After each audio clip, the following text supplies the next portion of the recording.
పూరా లోకల్. నేను మిమ్మల్ని అడుగుతున్నా ఏ ప్రాసెస్ నేను నేను నేను చంద్రశేఖరరావుని అడిగినా, కిషన్ రెడ్డిని అడిగినా, బండి సంజయ్ని అడిగినా, లేకపోతే ఇతర నాయకులను అడుగుతున్నా, అయ్యా మేము ఒక ప్రక్రియ ద్వారా ఈ కులగణన మేము చేపట్టినము, ప్రతి మనిషి లెక్కలు వివరాలు సేకరించి వాళ్ళతో సంతకం తీసుకొని ప్రభుత్వం ఒక అఫీషియల్ డాక్యుమెంట్ ఇచ్చినాము. తప్పుడు లెక్క అని తప్పుడు మాటలు మాట్లాడకుండా ఎట్లా తప్పు లెక్క చెప్పుది, ఏ బ్లాక్ లో ఏ ఇంట్లో ఏ కులాన్ని నేను తప్పు రాసుకొచ్చినా 100% పారదర్శకంగా పక్కా లెక్క చేసిన ఇవాళ. ఎందుకంటే ఈ దేశానికే తెలంగాణ రోల్ మోడల్ గా నిలబడబోతుంది. ఇవాళ ఇన్నేళ్ళైనా మండల్ కమిషన్ ని ఆయన ఎప్పుడో బీహార్కు ముఖ్యమంత్రి ఉండే, ఆనాడు 79లో మండల్ కమిషన్, ఈ రోజుకి ఆయన పేరు మండల్ కమిషన్ అంటే ఒక వ్యక్తి పేరు. ఎందుకు ఈ రోజు వరకు మీరు మనందరం ఎవ్వరూ మాట్లాడినా మండల్ కమిషన్ మండల్ పేరు తీసుకుంటున్నాం అంటే చరిత్రలో నిలిచిపోయే ఒక గొప్ప చారిత్రాత్మక సాహసోపేతమైన నిర్ణయము. ఈరోజు రాహుల్ గాంధీ ఆదేశాల మేరకు మీరందరూ ఎన్నిక చేసి మీరందరూ అవకాశం ఇచ్చారు తెలంగాణ రాష్ట్రానికి. నేను ముఖ్యమంత్రి అయినా, తెలంగాణ రాష్ట్రానికి ముఖ్యమంత్రి అవడం అనేది ఆషామాషి విషయం కాదు.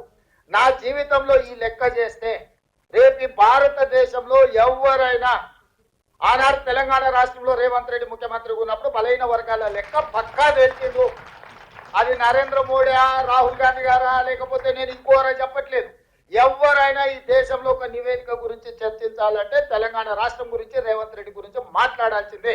ఇది చరిత్రలో నిలిచిపోయే చారిత్రాత్మకమైన సందర్భము.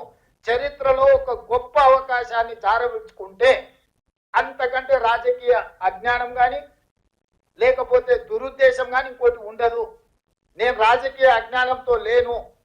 నేను నాయకుడు ఇచ్చిన ఆదేశాలను అమలు చేసే ఒక కార్యకర్త, క్రమశిక్షణ కలిగిన కార్యకర్తగా నా నాయకుడు ఇచ్చిన ఆదేశాలను, నా నాయకుడు తెలంగాణ ప్రజలకు ఒక మాట ఇచ్చిండు, మా ప్రభుత్వం తీసుకురండి, మీరు మీ లెక్క కట్టి పక్కాగా మీకు అప్పచెప్తామని మా నాయకుడు చెప్పిండు. సంవత్సరం తిరిగే లోపల ఆ మాట నిలబెట్టాలని ఈరోజు ఇంత గొప్ప కార్యక్రమాన్ని నేను తీసుకొని ముందరికి వచ్చిన.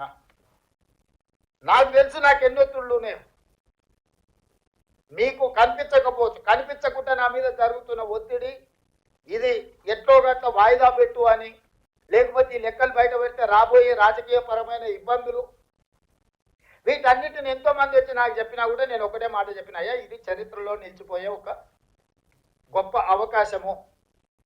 ప్లస్ మా నాయకుడు రాహుల్ గాంధీ గారు ఈ దేశానికి, రాష్ట్రానికి ఇచ్చిన మాట.